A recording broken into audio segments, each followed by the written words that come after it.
I took the keys that night. All of them. The front door, the back porch, the garage, the safe, even the little brass one to the china cabinet where she kept her grandmother's wedding silver. My hands shook as I slipped them into my coat pocket, one by one, trying not to let them jingle. The rain was hammering against the windows like it was trying to break through, and somewhere upstairs, I could hear Clarissa laughing with Nathan about something on television. I stood in that marble foyer for what felt like an hour but was probably only 30 seconds. My small canvas bag sat by my feet with everything I owned that still mattered, a photograph of Arthur, my mother's Bible, and the letter that changed everything. The chandelier above me threw diamonds of light across the floor, expensive and cold, just like everything else in that house. My daughter's words were still ringing in my ears from 3 hours before.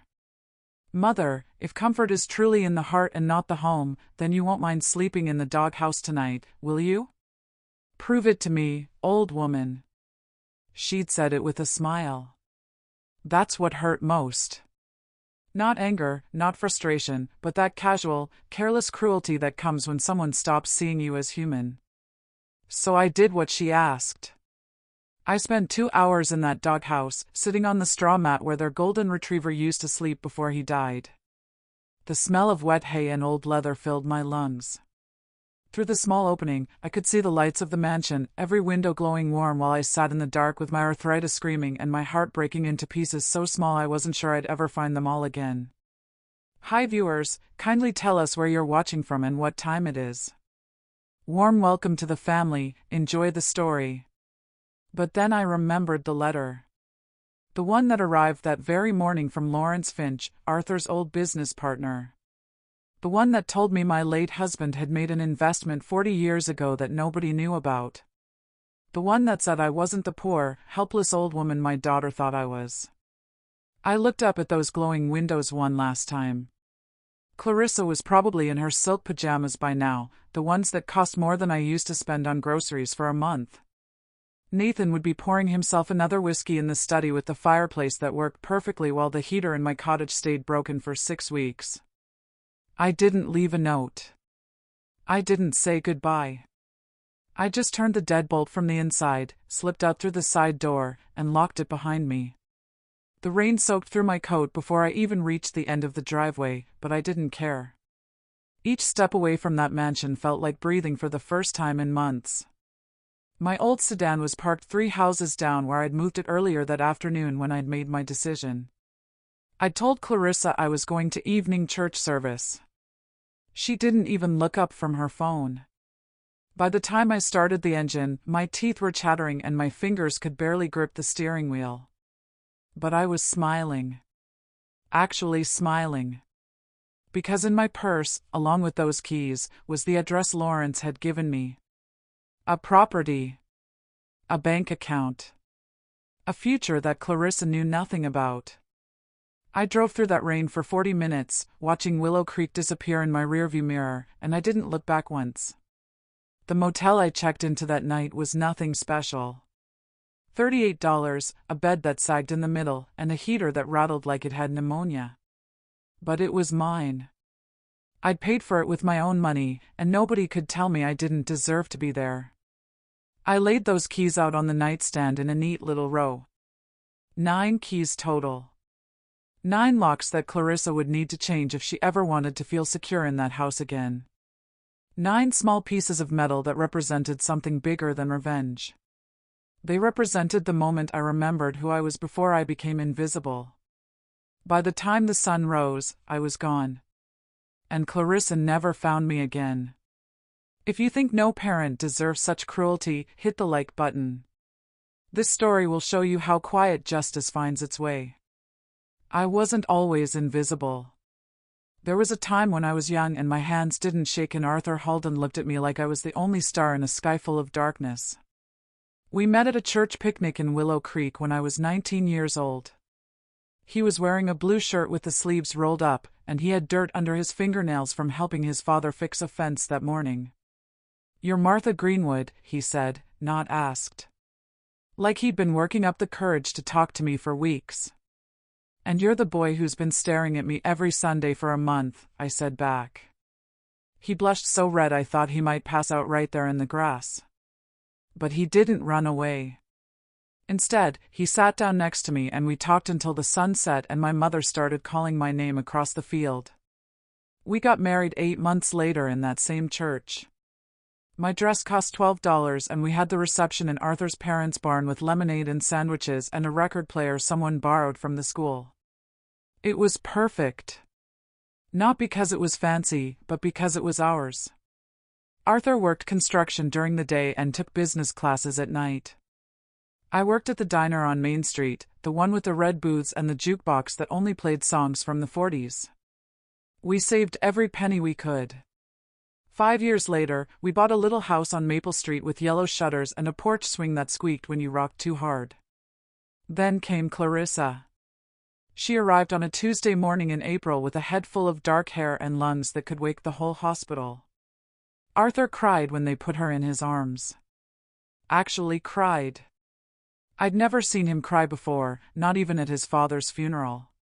She's going to have everything we didn't, he whispered to me that night while I was nursing her.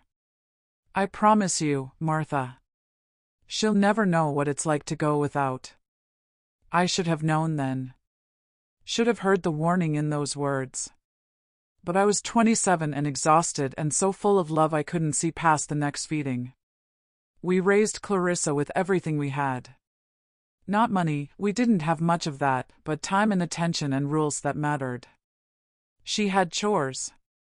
She said please and thank you. She went to church every Sunday and youth group on Wednesday nights. Arthur worked himself half to death making sure she could take piano lessons and go on the school trip to Washington and have a dress for homecoming that didn't come from the thrift store.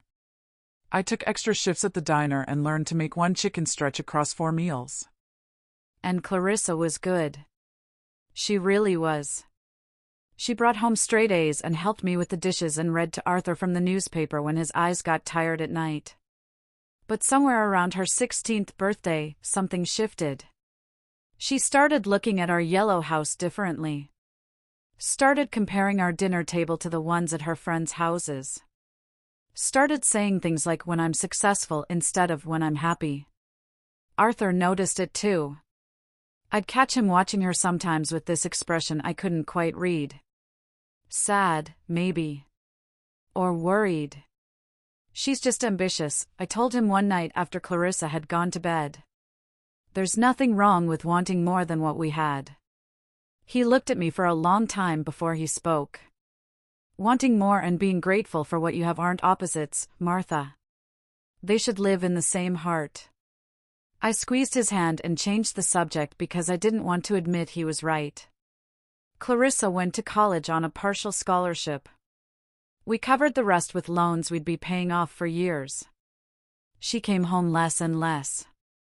Thanksgiving, Christmas, maybe Easter if it didn't conflict with something more important. And when she did come home, she'd walk through that front door like she was visiting a museum. Careful not to touch anything. Smiling politely at everything we said. Already halfway gone before she even arrived. Arthur died the winter of Clarissa's senior year. Heart attack. Quick and quiet, just like he'd lived. He went to sleep one night and didn't wake up. I found him in the morning with his hand still on my pillow, like he'd reached for me one last time. Clarissa came home for the funeral in a black dress that probably cost more than our mortgage payment. She cried appropriately. She hugged the right people. She said all the things a daughter should say. But when the lawyer read the will and she realized Arthur had left almost everything in a trust for Martha's care and comfort, something flickered across her face. Just for a second. Something cold and calculating that made my stomach turn. Of course, she said, smiling at me. Daddy always took such good care of you. The way she said you made it sound like an accusation. But sometimes, love alone isn't enough to protect a soul from greed. The ring appeared 6 months after we buried Arthur. Clarissa showed up at the Yellow House on a Saturday afternoon with a man named Nathan Prescott and a diamond on her finger the size of a marble. She was glowing. Actually glowing, like someone had lit a candle inside her chest. Mother, this is Nathan, she said, and the way she said his name made it clear this wasn't an introduction, it was an announcement. "We're getting married in the fall." Nathan shook my hand with the grip of someone who'd learned it in business school. Firm but not too firm. Eye contact but not too much. He had perfect teeth and a watch that probably cost more than my car. "It's wonderful to meet you, Mrs. Halden," he said. "Clarissa speaks so highly of you." He was lying. I could tell by the way his eyes slid past me to catalog the worn carpet and the outdated kitchen and the photographs on the wall in mismatched frames. I could see him doing math in his head, calculating exactly how much distance he needed to keep between his world and mine. "Nathan's a financial consultant," Clarissa said, like that explained everything. Maybe it did. "We met at a charity gala in the city." A charity gala. My daughter, who grew up eating government cheese, was now attending charity galas. The wedding was in September at a country club I couldn't pronounce the name of. Clarissa sent me a check to buy a dress, and I used half of it to fix the leak in my bathroom instead. I wore the navy blue dress I'd worn to Arthur's cousin's wedding 3 years before, and nobody said a word about it, but I caught Nathan's mother looking at me twice with an expression that made me want to disappear into the floorboards. Clarissa was beautiful. She wore a dress with a train so long it took 2 people to carry it, and a veil made of lace that her new mother-in-law said came from France. She walked down the aisle like a queen claiming her throne. I sat in the 3rd row, not the 1st, because Nathan's family was larger and it made more sense for the seating arrangement. I smiled through the whole ceremony, even though Arthur's absence sat next to me like a physical weight. At the reception, Clarissa stopped by my table exactly once.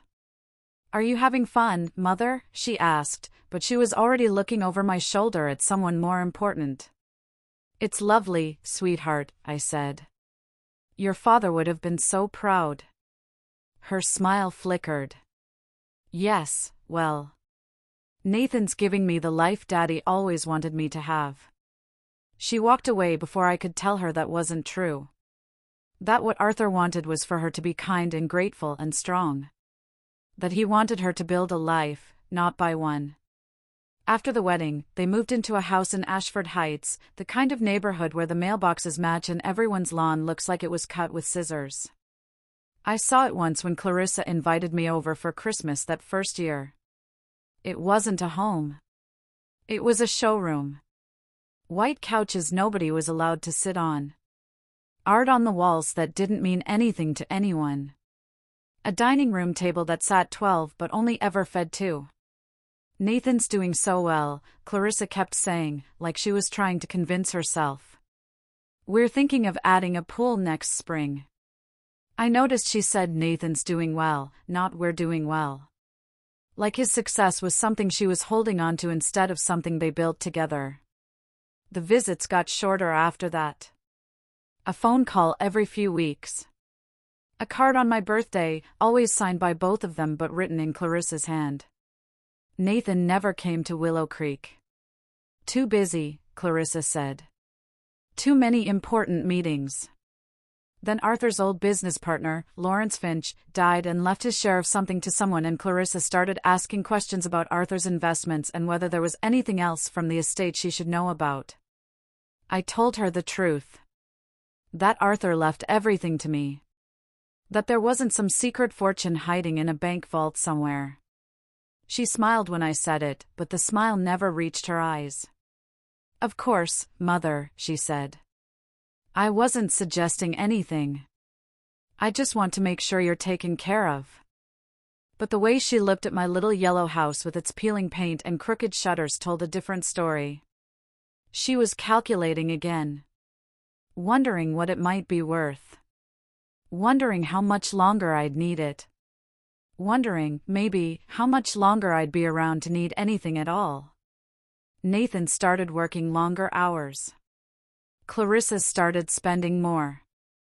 They moved to an even bigger house, this time a mansion with actual columns and a circular driveway and gates that opened with a remote control.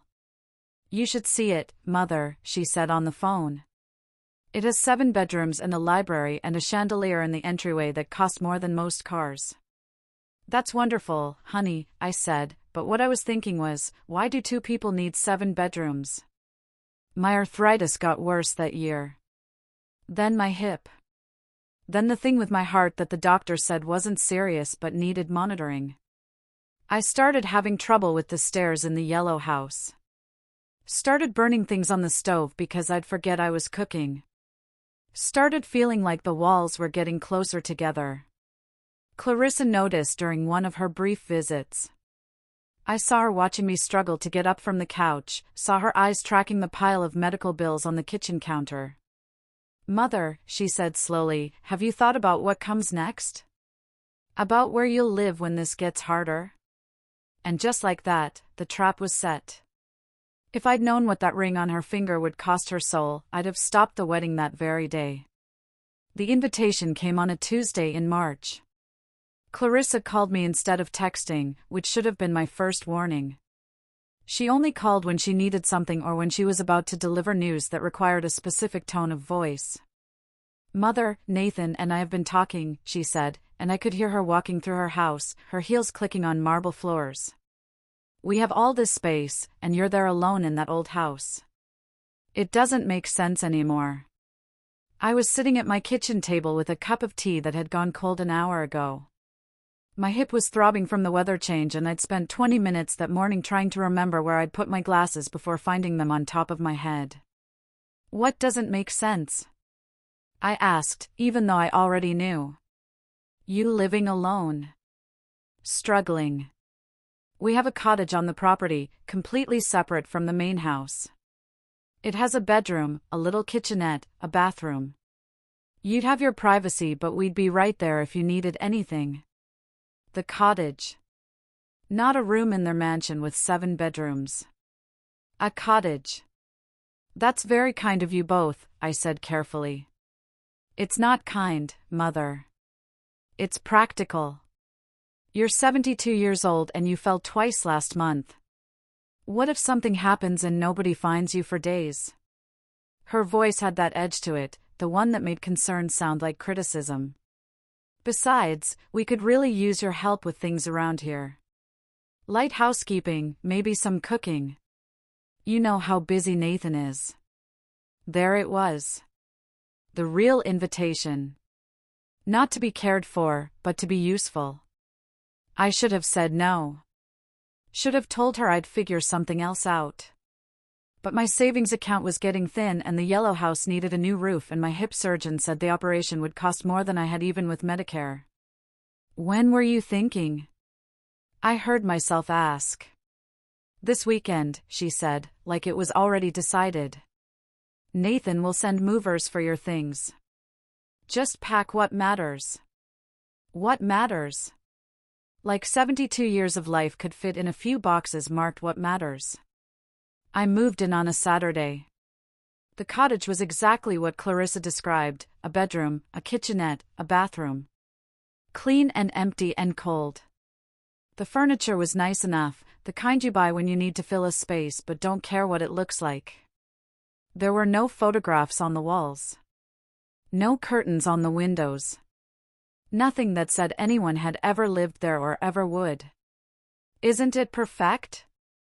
Clarissa said, standing in the doorway like she was showing a property to a potential buyer. "You have everything you need. Everything except warmth. Except softness. Except the feeling that I was welcome instead of contained." "It's lovely, sweetheart," I said, because what else could I say? Nathan appeared behind her, checking his watch. "We have that dinner tonight," he said to Clarissa, not to me. "We should get ready." They left me there with my boxes and my silence. That first week, I tried to settle in. I unpacked my clothes and set up Arthur's photograph next to my bed and arranged my mother's Bible on the small table by the window. I learned the sounds of the cottage, the hum of the refrigerator, the creak of the floorboards, the distant echo of Clarissa and Nathan's life happening in the mansion 100 yards away. Clarissa gave me a list on the 3rd day. "Just some light things," she said, handing me a piece of paper. "When you have time." The list was 2 pages long. Dusting, laundry, grocery shopping, meal prep for the week, organizing Nathan's study, polishing the silver. I thought you had a housekeeper, I said. We did, but she was stealing. Clarissa smiled. This way it stays in the family. Family. She said it like it meant something other than free labor. I did the work because I didn't know what else to do. I dusted furniture that didn't need dusting and polished silver that never got used and cooked meals that Clarissa and Nathan ate in front of the television without comment. Mother, could you be quieter in the mornings? Clarissa asked one day. Nathan needs his sleep and your walking around wakes him up. I'd been making tea at 6:30. In my own cottage.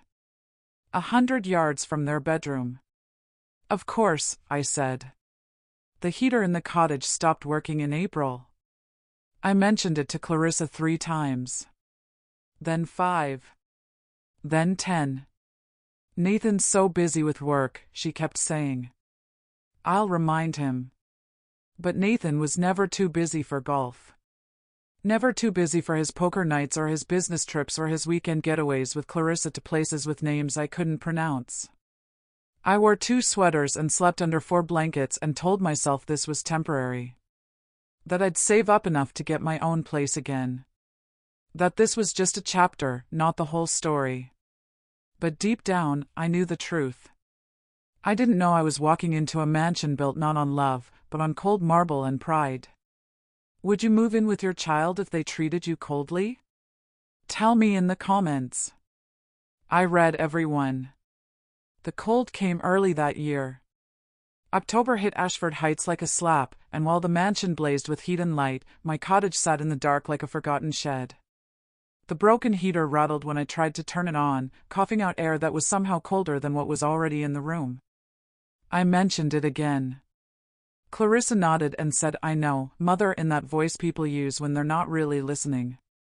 By November, I could see my breath in the mornings. I started spending more time in the main house, not because I was welcome but because I needed to survive.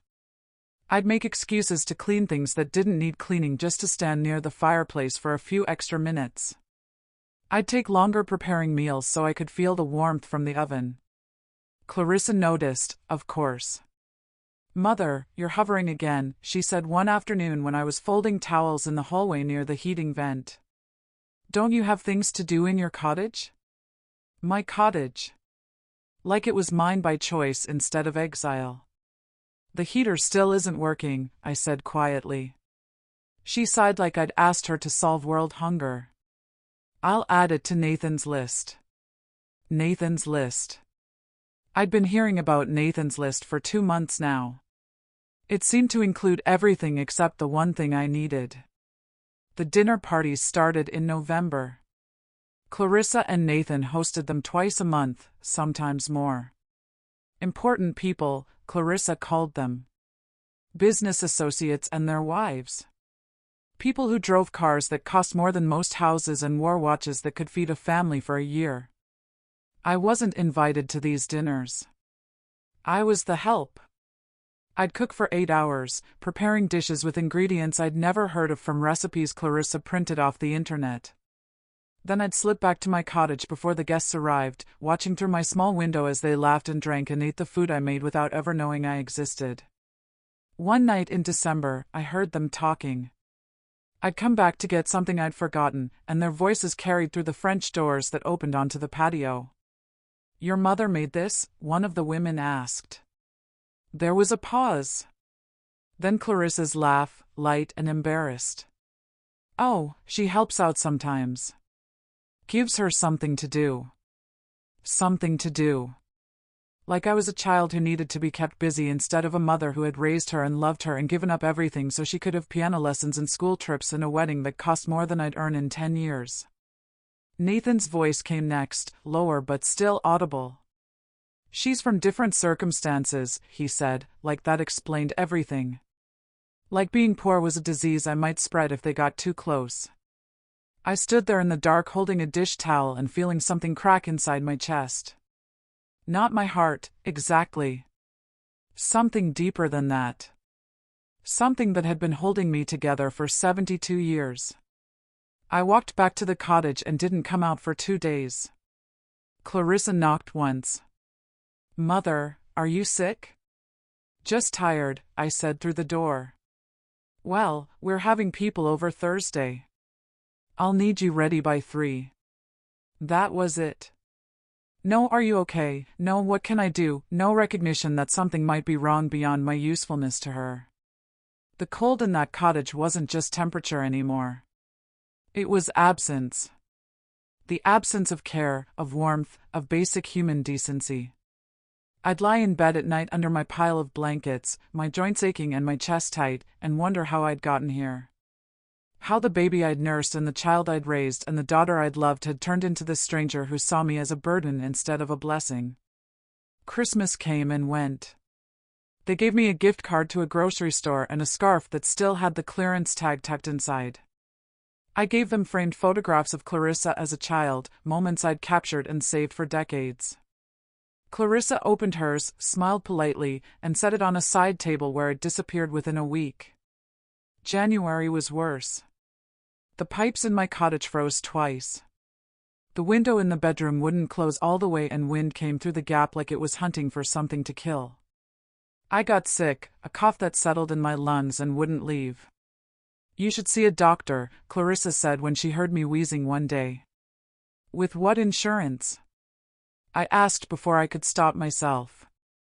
"You know, I'm on Medicare. The co-pays alone." "Mother, I can't be responsible for every little thing." She was scrolling through her phone while she talked, not even looking at me. "You're an adult. Figure it out." An adult. I was 72 years old, living in a freezing cottage on her property, cooking her meals and cleaning her house and asking for nothing except basic warmth and humanity. That night, I sat at my little table and cried for the first time since Arthur died. Not quiet tears, but the kind that shake your whole body and leave you gasping for air. And that's when I heard it. A sound from outside. Scratching. I opened the door and there was Duke, Nathan, and Clarissa's golden retriever. He'd died 3 months earlier, but before that, he'd lived in the doghouse 20 feet from my cottage. A fancy thing made of cedar with a peaked roof and a small covered porch. I walked over to it, Duke's old bed still inside with a mat of straw and a blanket that smelled like wet dog and loneliness. The roof was solid. The walls were insulated. And the small space heater they'd installed for Duke was still plugged in and working. I stood there looking at that doghouse for a long time. Then I walked back to my cottage and tried to sleep. But the thought wouldn't leave me alone. The dog had been kept warmer than I was. And that winter, the cold didn't come from the air. It came from my daughter's heart. The dinner party on February 14th was when everything shattered. Valentine's Day. Clarissa had been planning it for weeks, going on about the special menu and the imported wine and the centerpieces she'd ordered from some florist in the city who apparently arranged flowers for celebrities. I spent all day cooking. Beef Wellington, which I'd never made before and had to watch 3 videos to understand. Roasted vegetables with herbs I couldn't pronounce. Some kind of chocolate dessert that required a blowtorch I had to borrow from Nathan's garage. My hands were shaking by the time I finished. The cough in my chest had gotten worse and every breath felt like swallowing glass. But the food was perfect. Even I could see that. "It looks acceptable," Clarissa said when she came to inspect at 5 o'clock. She was wearing a red dress that probably cost more than my entire wardrobe and her hair was pulled back in a way that made her look older and harder than her 38 years. Acceptable. 6 hours of work and she called it acceptable. "You can go now," she added, waving her hand toward the door like she was shooing a fly. "The guests arrive at 7. I started to leave, then stopped. "Clarissa, I hate to ask, but that heater." "Mother, please. Not tonight. I have important people coming and I need everything to be perfect. We'll deal with your cottage issues next week." Next week. It was always next week. I went back to my cottage and tried to get warm. Failed. Came back to the main house at 8:30 to start cleaning up the kitchen because I knew Clarissa would complain if I left it until morning. That's when I heard them. I wasn't trying to eavesdrop. The kitchen window was cracked open and their voices carried across the patio where they'd moved for after-dinner drinks. I still don't understand why she's here. That was Nathan, his voice thick with wine. Because she had nowhere else to go. Clarissa's laugh was sharp. And honestly, free labor is free labor. Do you know what it would cost to hire someone to do what she does? But does she have to be so present? Another voice, one of the wives I'd seen before. Every time I visit, she's hovering around like some kind of ghost. I know. Clarissa sighed. Nathan keeps saying we should look into facilities. You know, homes for older people who need more care. But she'd never agree to it. So make her agree. Nathan's voice was casual, like they were discussing what to have for breakfast. She's living on your property. She's dependent on you. Use that. There was a pause. Then Clarissa spoke, and her words carved themselves into my bones. Actually, I have a better idea. Mother's always going on about how comfort is in the heart, not in material things. About how we're too focused on luxury and not enough on what really matters. Her voice took on a mocking edge, imitating mine. So tonight, let's see if she really believes that. Laughter. Multiple people laughing like this was the funniest thing they'd ever heard. Clarissa, you're terrible, one of the women said, but she was giggling. I'm practical. If she truly believes that comfort comes from within, then she won't mind sleeping somewhere less comfortable. Just to prove her point. My heart was hammering so hard I thought it might break through my ribs. I heard footsteps. Coming toward the house. I tried to move but my legs wouldn't work. The door opened and there she was, my daughter, backlit by the chandelier with a smile on her face that didn't reach her eyes. Mother, she said sweetly. We've been talking. You're always saying that material comforts don't matter, that it's what's in your heart that counts. Remember? I nodded because I couldn't find words. So tonight, I want you to prove it. She gestured toward the window, toward the doghouse visible in the darkness beyond. If comfort is truly in the heart and not the home, then you won't mind sleeping in the doghouse tonight, will you? Prove it to me, old woman. Old woman.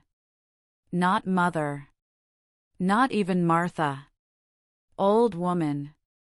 The other guests had gathered in the doorway now, watching this unfold like it was dinner theater. Entertainment. Clarissa, I started. Unless you were lying, she interrupted.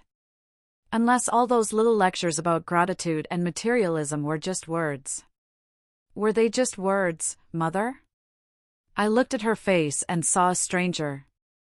Saw someone who had calculated exactly how much cruelty she could deliver and wrapped it in philosophy so it would look like something other than what it was. I could have refused. Could have walked away right then. But something in me needed to see how far she would go. Needed to know if there was any bottom to this fall. No, I heard myself say. They weren't just words. Her smile widened. Good. Then you won't mind at all. I walked across that lawn in front of all those people in their expensive clothes with their expensive drinks. Walked to the doghouse and got down on my knees and crawled inside. The straw mat crinkled under me. The smell of old dog and damp wood filled my nose. Through the small opening, I could see them all standing on the patio, watching. Then Clarissa turned away and they all followed her back inside, back to their warmth and their wine and their comfortable cruelty. I lay there for 2 hours. My hips screamed. My chest rattled with every breath. And through it all, I could hear them laughing inside the mansion. But I didn't cry. Not then. Because somewhere in that doghouse, lying in the dark with the smell of hay and shame, I stopped being sad and started getting angry. And anger, I was learning, could keep you warmer than any heater. That night, I lay beneath a roof meant for beasts while my daughter slept under chandeliers. If you believe karma never forgets, subscribe because this next part will give you chills. The letter arrived the next morning. I'd finally given up on sleep around 5 and dragged myself back to the cottage, my clothes smelling like dog and my dignity in pieces on the floor. I was sitting at my little table with a cup of tea I couldn't taste when I heard the mail truck. I almost didn't check the mailbox. What was the point? But habit pulled me outside in my bathrobe and slippers, my body moving on autopilot while my mind was still stuck in that doghouse. There were 3 pieces of mail. A flyer for a pizza place. A bill from the doctor. And a thick cream-colored envelope with a return address from Finch and Associates Legal Services. Lawrence Finch. Arthur's old business partner. I hadn't heard that name in years. My hands shook as I opened it. The letter inside was typed on expensive paper, the kind that felt heavy and important. Dear Mrs. Halden. It is my duty to inform you of a matter that has remained confidential per your late husband Arthur's explicit instructions. As the executor of certain aspects of Mr. Halden's estate, I was directed to contact you only under specific circumstances, which have now been met. In 1984, Arthur invested in a commercial property development in partnership with our firm. This investment was made separately from your joint accounts and was intended as a legacy provision. Per his instructions, the proceeds were to be held in trust and only released to you when Martha truly needs it, and will know it when she does. I'm writing to inform you that this trust has matured. The property has been sold and the total sum, including 40 years of accumulated interest and appreciation, now amounts to $1.2 million. $1.2 million. I read it 3 times. Then 4. The words didn't change. Arthur. My Arthur who had died thinking we had nothing. Who had worked himself to exhaustion and worried about money and apologized for not giving me more. He'd left me this. Hidden it away like a secret weapon for when I needed it most. And somehow, impossibly, he'd known. He'd known I would need it. Would know when the time came. The letter continued with details about accounts and transfers and legal documents I'd need to sign. There was a phone number. An address for an office in the city. Instructions to contact them within 30 days.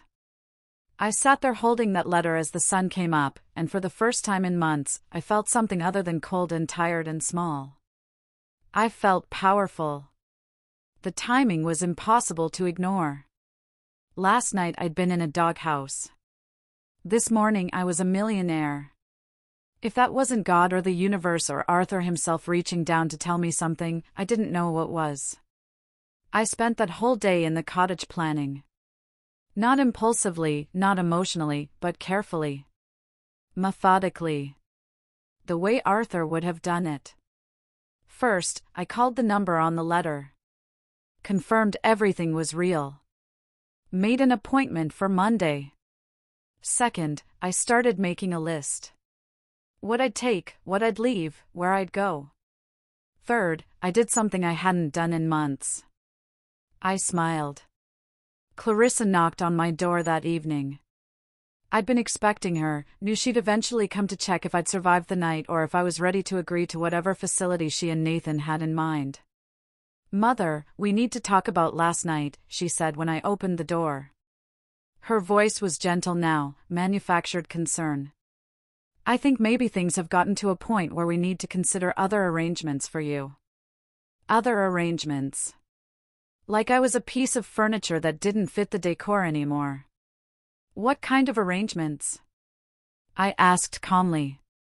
There are some very nice assisted living facilities nearby. Places where you'd have people your own age, activities, proper medical care. You mean places where I wouldn't be your problem anymore?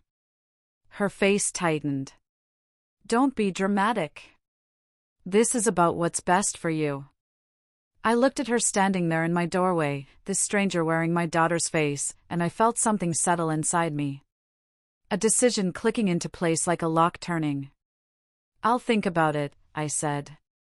She blinked, surprised at my easy agreement. Really? Really? I'll let you know soon. She left looking pleased with herself, probably already planning what she'd do with the cottage once I was gone. Maybe a guest house for her fancy friends. Maybe a yoga studio. I closed the door and went back to my planning. Monday came. I told Clarissa I was going to church, which wasn't technically a lie. I was going to pray, just not in the building she expected. The law office was downtown in a building with actual marble floors and paintings on the walls that looked older than the country. Lawrence Finch was dead, but his son Michael handled everything with the kind of quiet efficiency that reminded me of Arthur. Your husband was very specific about this, Michael said, sliding papers across his desk. He wanted you to have complete freedom. No restrictions, no oversight. Just resources when you needed them most. I signed the papers. Set up the accounts. Made arrangements for the property I'd inherited in Willow Creek, a small house near where the yellow house used to be. It needed work, but it was mine. Actually mine. There's one more thing, Michael said, pulling out a smaller envelope. Arthur left this for you. To be opened when you access the trust. My hands were shaking again as I took it. Arthur's handwriting on the front, for my Martha. I waited until I was in my car to open it. Inside was a single page, his familiar scrawl filling it from edge to edge. My dearest Martha. If you're reading this, then you've found yourself in a place where you need this money more than you need pride. I know you. You wouldn't access this unless things were truly difficult. I'm sorry I won't be there to help you through whatever brought you here. But I wanted you to know that you always had this. You were never as powerless as you might have felt. And Martha, my love, if it's our Clarissa who brought you to this point, remember what I always said, people show you who they are. Believe them. You don't owe anyone your suffering, not even the child we raised. Take this money. Build yourself a life. And if walking away is the only justice you can find, then walk away with your head high. You were always stronger than you knew. All my love, even from here, Arthur. I sat in that parking lot and cried. But this time they weren't tears of sadness or defeat. They were tears of relief.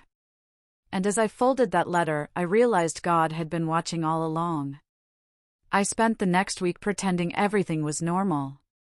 I cooked Clarissa's meals. I cleaned her house. I smiled when she reminded me about looking into facilities. I nodded when Nathan made comments about the cost of maintaining extra property. I played the role of the grateful, compliant mother who knew her place. But every night in my cottage, I was packing. Not obviously.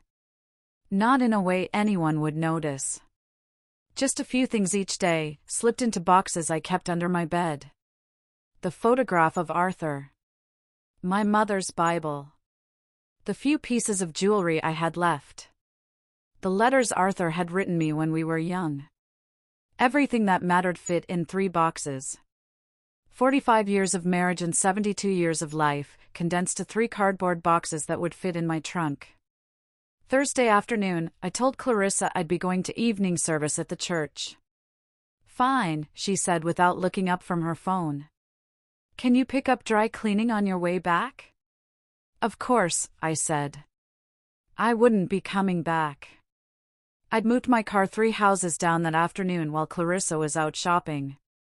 Told her I'd taken it for an oil change and parked it on the street because the driveway was being sealed. She didn't question it. Why would she?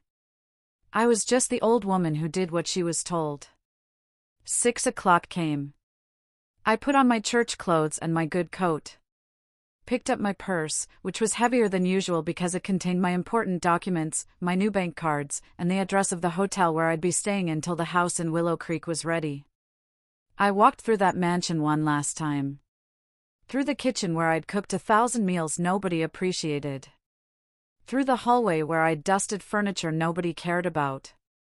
Through the foyer with that chandelier that cost more than dignity. And I took the keys. Every single one. They kept them all on hooks in Nathan's study. Front door, back door, garage, safe, the ridiculous key for the wine cellar, the one for the pool house, even the tiny brass key to Clarissa's jewelry box that she thought was so cleverly hidden. I took them all and slipped them into my coat pocket where they jingled like wind chimes singing freedom. Then I walked out the side door, locked it behind me, and left my daughter's house for the last time. The rain started as I reached my car. Big heavy drops that turned the world blurry and soft. I sat in the driver's seat for a moment, my hands on the wheel, looking back at that mansion with all its lights blazing. Somewhere in there, Clarissa was probably on her couch scrolling through her phone. Nathan was probably in his study pretending to work. Neither of them knew that the old woman they'd broken was gone. I started the engine. The motel wasn't fancy. It was 40 miles away in a town I'd never heard of, chosen specifically because it was a place Clarissa would never think to look. $38 a night for a room with a bed, a bathroom, and a heater that worked. That heater. I stood in front of it for 10 minutes just feeling warm air on my face. Feeling what it was like to not be cold. To not be invisible. To not be tolerated instead of loved. I laid those 9 keys out on the nightstand in a neat row. Front door. Back door. Garage. Safe. Wine cellar. Pool house. China cabinet. Jewelry box. Garden shed. 9 keys to a life I'd never wanted. 9 locks that Clarissa would have to change if she wanted to feel secure again. 9 pieces of metal that said I'm not coming back. My phone rang around 8. Clarissa. I let it go to voicemail. It rang again at 8:30. Then 9. Then 9:15. I turned it off. The next morning, I called Michael Finch and told him I was ready to move forward with everything. The house in Willow Creek. The renovations. All of it. Should take about 2 months to get everything ready, he said. Where can we reach you in the meantime? I'll call you, I said. Weekly. Because I wasn't giving anyone my location. Not yet. Maybe not ever. I spent those 2 months in different motels, never staying more than a few days in one place. I changed my phone number. I opened a post office box in Willow Creek for mail. I became, for the first time in my life, completely untraceable. Clarissa tried everything. She called the church. She called my old neighbors. She even, I heard later, filed a missing persons report that went nowhere because I wasn't missing. I was just gone. And every night in whatever motel I was staying in, I'd look at those 9 keys and remember. Remember the doghouse. Remember the broken heater. Remember the word acceptable and old woman and free labor. Remember that I didn't just take the keys to her house. I took the keys to my life back. The house in Willow Creek was ready by late April. It wasn't the yellow house I'd shared with Arthur. That had been sold years ago to a young couple with a baby. But it was 3 streets over, a small ranch with blue shutters and a porch that wrapped around 2 sides. The renovations had turned it into something that felt like mine. New kitchen. New bathroom. A bedroom with windows that faced east so I could watch the sunrise. A garden plot in the back where I could plant tomatoes and roses the way I used to. Home. It felt like home the second I walked through the door. I'd been there 2 weeks when Clarissa found me. I don't know how she did it. Maybe she hired someone. Maybe she asked around town until someone remembered Martha Halden. Maybe she just drove through Willow Creek on a hunch. But on a Tuesday morning in May, there was a knock on my door, and when I opened it, there she was. She looked terrible. Her hair was unwashed and pulled back in a messy ponytail. She had dark circles under her eyes and her clothes looked like she'd been wearing them for days. The red dress and perfect makeup were gone, replaced by jeans and a sweatshirt and desperation. Mother, she breathed, and started crying right there on my porch. I didn't move. Didn't invite her in. Just stood there with my hand on the doorframe and waited. I've been looking everywhere, she said between sobs. You disappeared. You took the keys. Do you have any idea what that cost to get the locks changed? Do you know how scared I was? Scared I was dead, she meant. Not scared for me.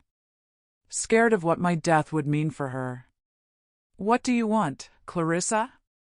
My voice was calm. Flat. The voice of someone who'd run out of emotions to give. I want you to come home. I want to fix this. Nathan and I. She stopped, and something flickered across her face. Nathan left. Did you know that? He filed for divorce 3 weeks ago. Said I was too difficult, too demanding. He took everything. The lawyers are saying I might lose the house. There it was. The real reason she was here. Not because she missed me. Not because she was sorry. But because she was losing and thought I might be her way back up. I need your help, Mother. I need somewhere to stay while I figure this out. I need. No. She stopped mid-sentence. What? I said no. But I'm your daughter. Family helps family. You always said. I said a lot of things.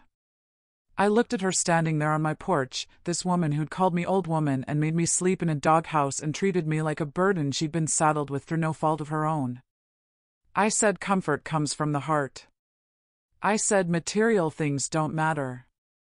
I said family should stick together. Exactly. She reached for my hand. So you understand. I understand that you only believed those things when it was convenient for you. When it made me easier to control. I pulled my hand back. Where were you when I was cold, Clarissa? Where were you when I was sick? Where were you when I needed help and all you gave me was a list of chores and a doghouse to sleep in? I know. I know I made mistakes. She was full-on sobbing now. But I'm your daughter. You can't just abandon me. Abandon? The word came out sharp. You want to talk about abandonment? I didn't abandon you. I gave you a place to live. You gave me a cottage with a broken heater and a job as your servant and the privilege of being humiliated in front of your friends.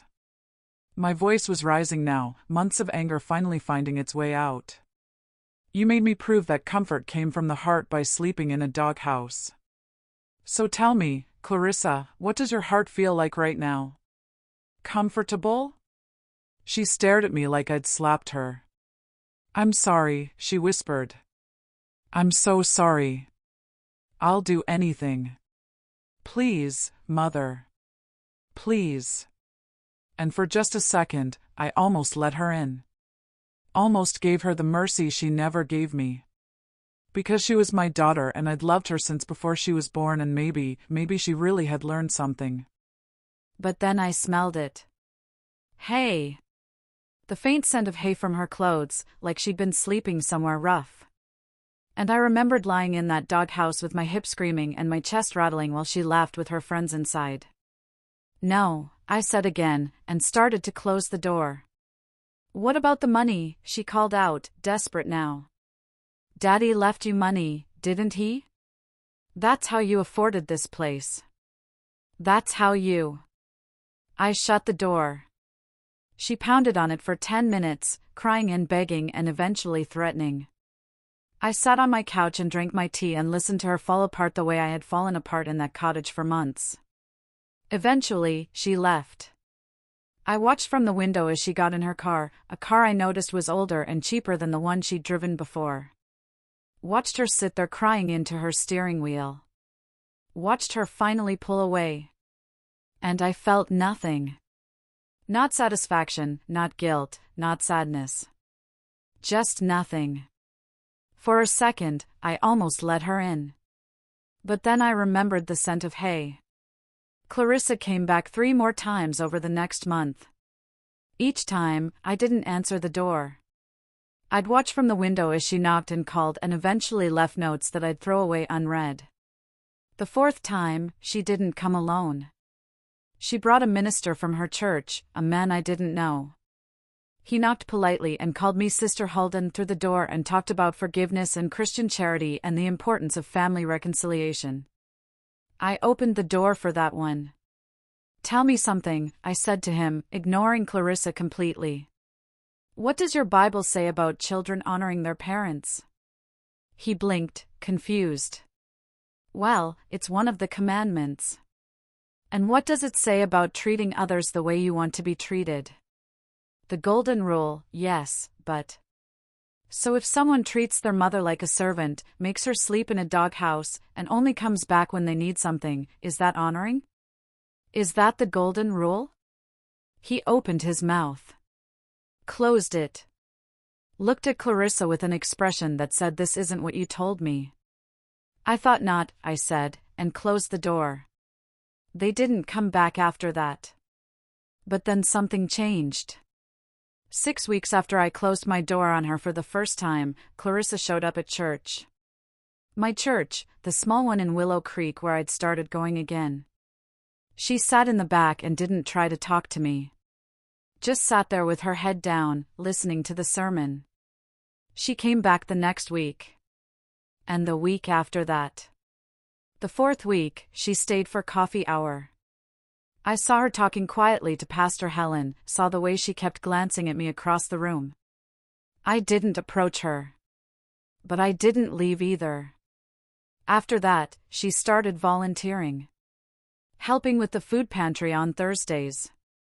Serving meals at the community kitchen on Saturdays. Quiet work. Humble work. The kind of work that didn't come with praise or recognition.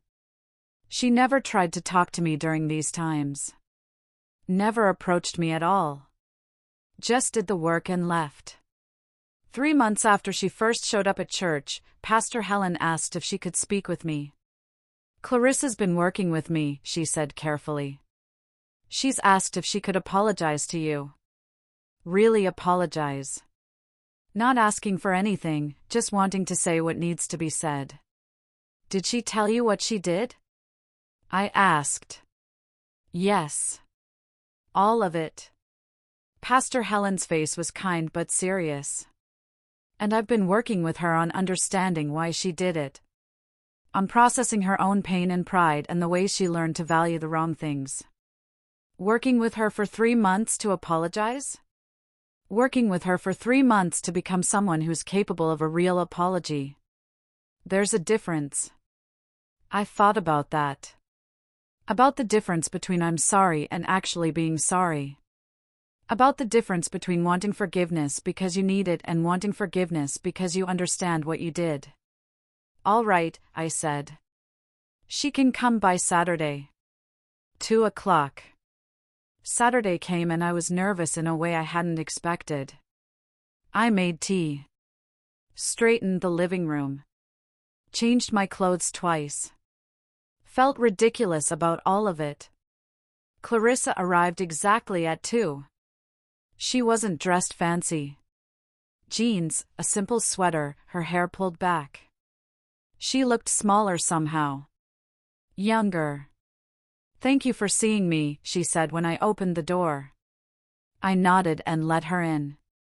We sat in my living room, the tea getting cold between us while she gathered her words. "I don't know where to start," she finally said. "I've practiced this 100 times and it still doesn't feel like enough." "Start with the truth," I said. She took a breath. "The truth is that I was cruel to you. Not just thoughtless or busy or stressed. Cruel. I saw your pain and I minimized it. I heard your requests and I ignored them. I took your labor and your love and I treated both like they were worthless." Her voice was shaking now. "The truth is that I was so focused on having what I thought I needed that I forgot to be grateful for what I had. I was so busy trying to prove I'd made it, trying to show everyone I was successful and important, that I forgot the most important thing you and Daddy ever taught me, that how you treat people matters more than what you have. Tears were running down her face. The truth is that when Nathan left and everything fell apart, my first thought wasn't I miss my mother. It was I need my mother to fix this. Even then, even at my lowest, I was still trying to use you. She looked at me then, really looked at me. Pastor Helen asked me to imagine if someone had treated you the way I treated you. If I'd seen someone else make their mother sleep in a doghouse, make her cook and clean without appreciation, ignore her health and comfort.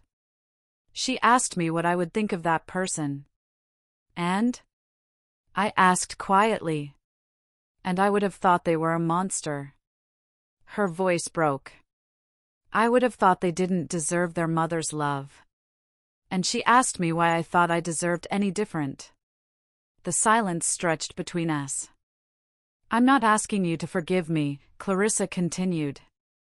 I'm not asking you to let me back in your life or to help me or to fix anything for me. I'm just asking you to know that I see what I did. I understand it.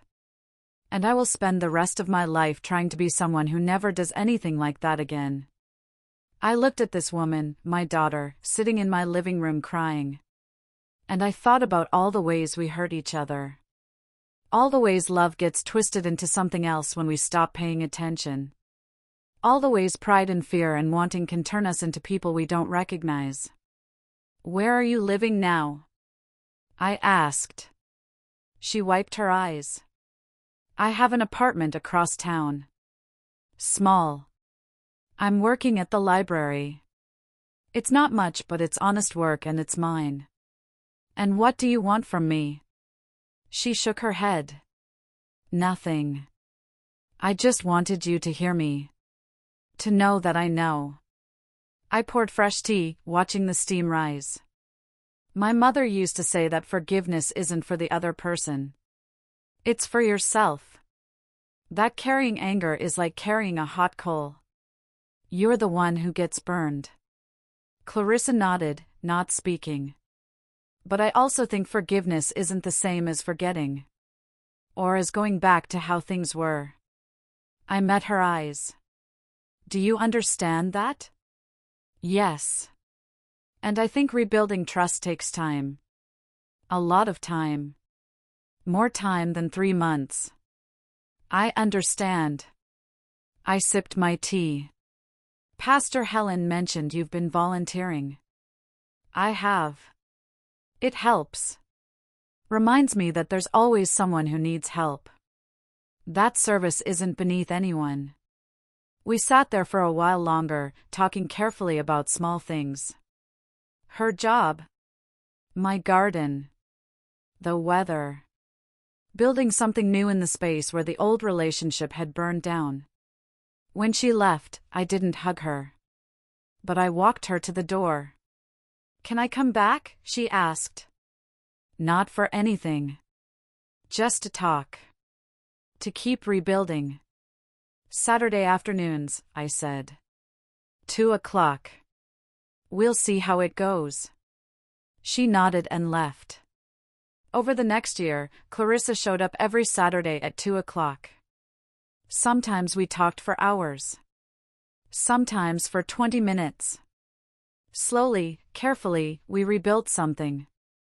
It wasn't the same as what we'd had before. It couldn't be. Too much had broken. But it was real in a way the old relationship never quite was. Built on honesty instead of obligation. On respect instead of assumption. She never asked me for money. Never asked to move in or borrow anything or use my connections. Just showed up and talked and listened and worked on being someone I could trust again. And gradually, very gradually, I let her back in. Not all the way. Maybe never all the way. But enough. Because I learned something in that doghouse and in those months of running, and in the moment I closed the door on her desperate face. Sometimes the greatest act of love is walking away. And sometimes the greatest act of forgiveness is letting someone work their way back. Not because they deserve it. But because you deserve peace. I'm 73 now. I have a garden full of tomatoes and roses. I have a house with a heater that works and windows that close and dignity in every room.